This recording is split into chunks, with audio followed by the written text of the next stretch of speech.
Hi everyone, today we're going to be talking about the Godox flash system because I think it's one of the best systems out there and it's my system of choice when it comes to flashes.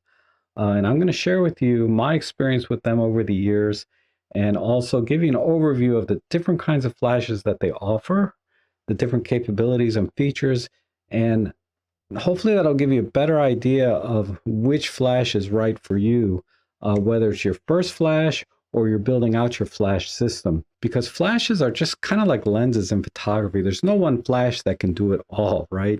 All right, so these are all of my Godox, aka eVolt or Flashpoint branded Godox flashes. But the very first flash I ever got was the TT350, and I highly recommend this as your first flash if you want to get into flash photography. It's very compact and it's relatively powerful for its size and has a lot of features, and I'll talk about that. This is the Godox V1. This has the round head. This is also an excellent flash. This is their top of the line, I think, on-camera flash. And then here I have the Godox 8200 and the 8200 Pro. And I'll talk about why I have one and the other and the advantages between the regular 8200 and the 8200 Pro. And then here I have the 8400. I never actually used this flash. I got a really good deal on it and I thought I'd be using, but it's so big and heavy that I never take it with me. And then of course I have the triggers here. This is the X Pro and this is the XT trigger. Each of these have their own distinct advantages and disadvantages.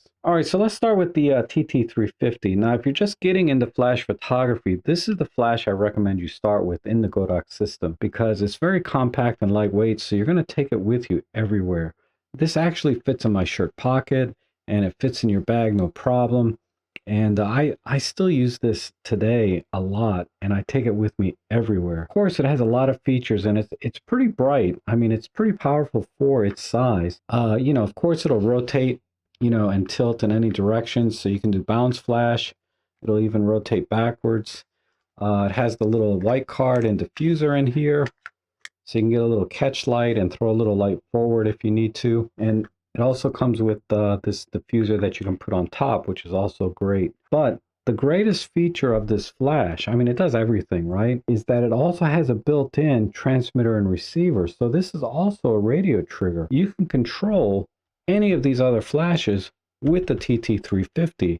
So if you're thinking about expanding your flash system or buying another flash in the Godox system, you don't need to buy a radio trigger. You can just use this to control any one or all of these flashes at the same time. Now, one more thing I want to add is that they do have a newer version of this that uses a lithium battery, which will give you very, very fast recycle times, like 1 second instead of 4 to 5 seconds that I get now with these batteries, and I'll talk about that in a minute. But it costs about twice as much. I don't recommend you get the lithium version unless you think you're going to need those very fast recycle times. But if you're just starting out, just get the AA version and save 40, 50. I think you might save about $80 by getting this instead of the lithium version. You could buy two TT350s for the price of just a single lithium TT350. Now, if you want to use this flash off camera, you will need to get a trigger, either the XT trigger or the X Pro trigger. And the newer XTs, they have buttons here on the top, which is kind of nice. But I want to talk about the advantages and disadvantages of each of these before we go on to the other flashes. All right, let's talk about this trigger first, the XT. And they do have a newer one now with buttons on top. But basically, functionally, this is the same, and it'll do everything this trigger does. The only difference is really the form factor and one other thing. What I like about this trigger is it's a little bit more compact and low profile, right? So for hand holding, this is preferable because it just more compact overall. But I like how the display faces forward. It just makes it easier to see the settings, particularly if you're on a tripod and the camera's mounted up a little bit high.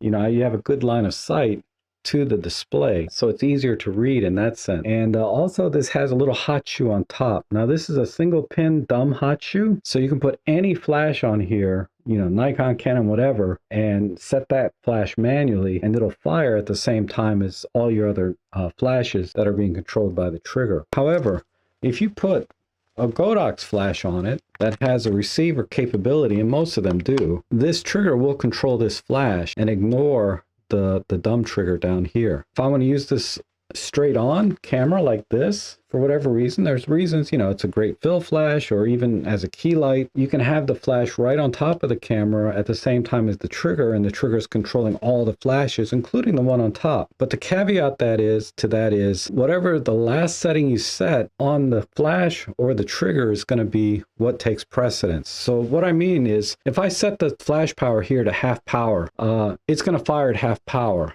However, if I set this to half power for this flash, but then on the flash itself, I change it to say full power, the flash is going to fire at full power. So whatever the last setting you use before you take the picture is going to take precedence. So just be aware of that. Now the X Pro trigger is much easier to use. It has a much bigger display. Right now it has more buttons than my XT does. And I can see all 5 groups of settings at the same time on this trigger. So I don't have to toggle through or scroll wheel down to see what the different settings are for the different flashes. It's just a much more direct way to control things. And if I want to control or look at the settings one at a time, I can do that. And at the same time, it'll make the numbers and everything much larger. So instead of seeing all 5 groups at the same time, I can look at each group individually, and it'll fill the display with larger numbers. And that's how I prefer to use it, is control one group at a time. Then I click on it to see what all the settings are all at once, and then I can take the picture. And as I mentioned, really the only disadvantage to this form factor is that if I have the flash or the camera mounted high on the tripod, I kind of have to get on my tippy toes to see what the settings are. There's been times when I had to take the trigger off and make all the settings, then put it back on the camera. I just couldn't see the settings with the camera so high. All right, so let me give you a quick overview of these other flashes and some of the features and advantages, disadvantages, etc. Godox makes a lot of different on-camera flashes. I have the 2 here, the TT350 and the V1. And by on-camera, meaning it has a hot shoe, so you can mount these directly on the camera. These are great because they all have radio triggers in them. So that means most of the on-camera flashes from Godox will control any of the other flashes wirelessly. However, you have to look out for one major thing.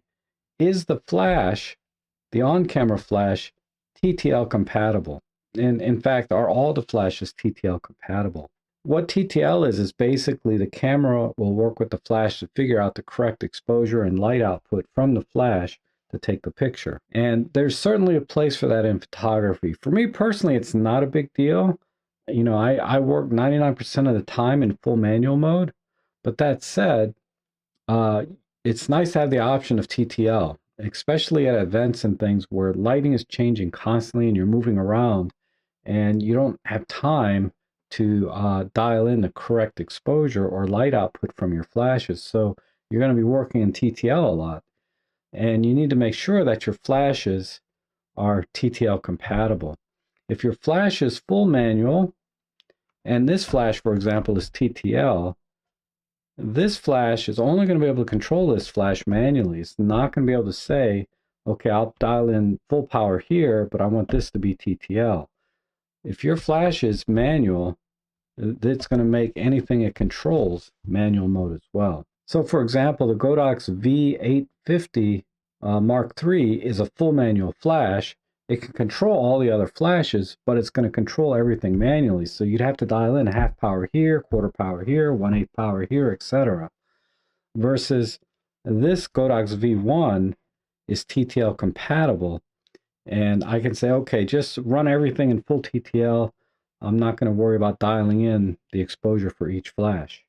We'll let the camera manage that. So when you're shopping for Godox flashes and you want TTL compatibility, it is brand specific. So you need to make sure you get the right Godox flash for your brand of camera. So for example, I have the Godox TT350O. So I know that this flash is compatible with my Olympus cameras.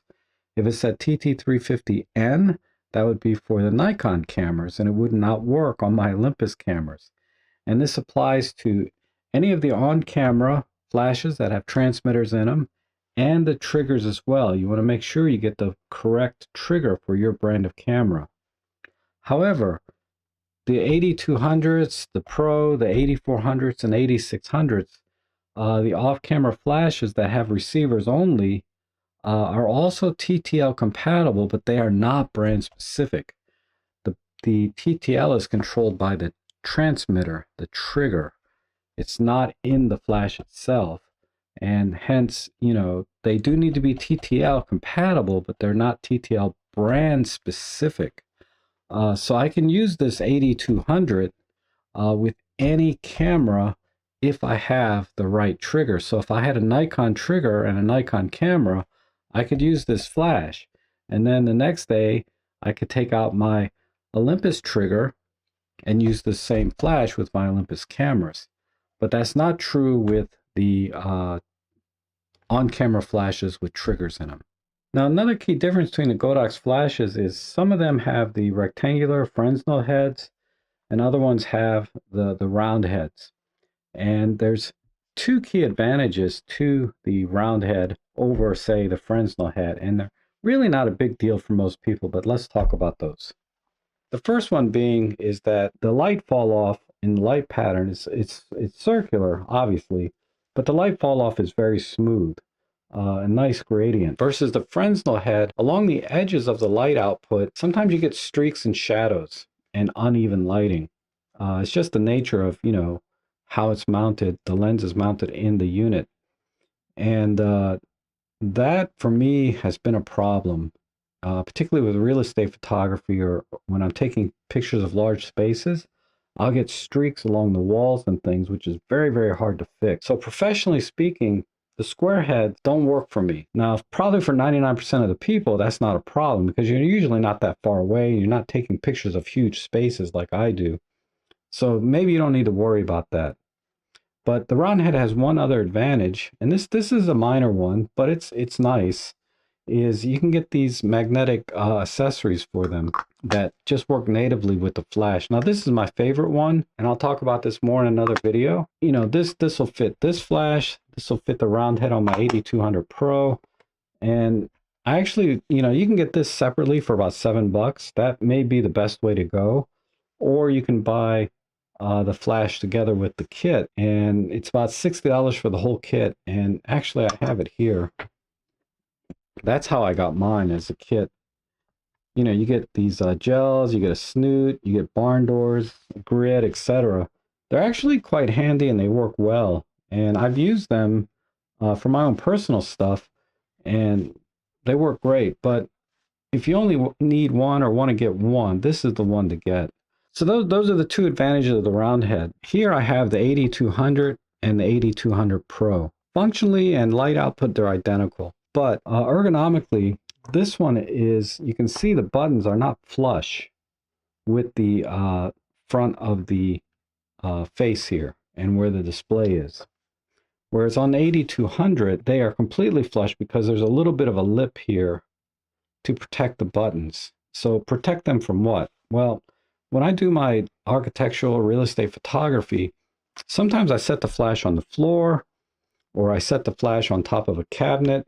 And when I used to set this flash down, sometimes I would set it down too hard and accidentally push one of the buttons, and then the flash wouldn't fire the way I wanted it to. So you have to be careful with this flash. You can't just set it down on a table or a cabinet or something because you risk pushing one of the buttons. The other difference being is the power switch. And this is known on the 8200 to break. And as you can see, mine is broken.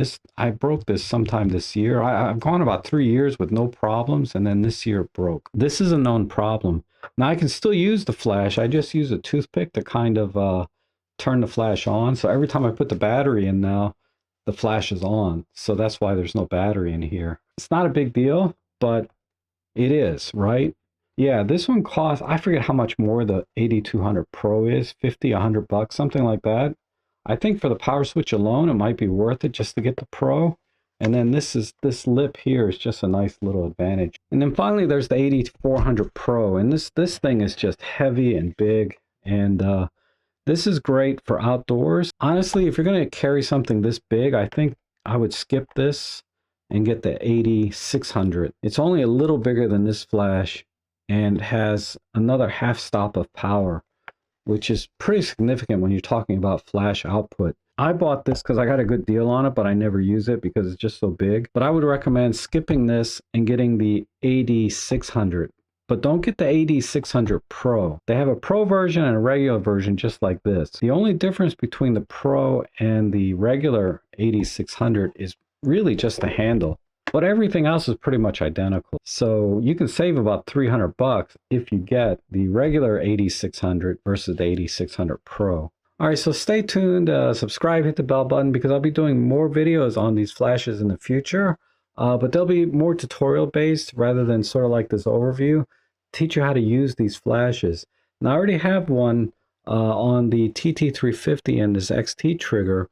So if you want to start with this, I do have tutorials on how to use these to get you started.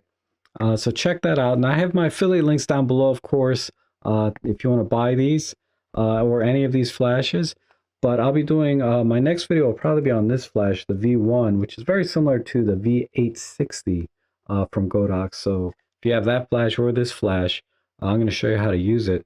And this actually has a really neat feature in it that I don't think a lot of people know about.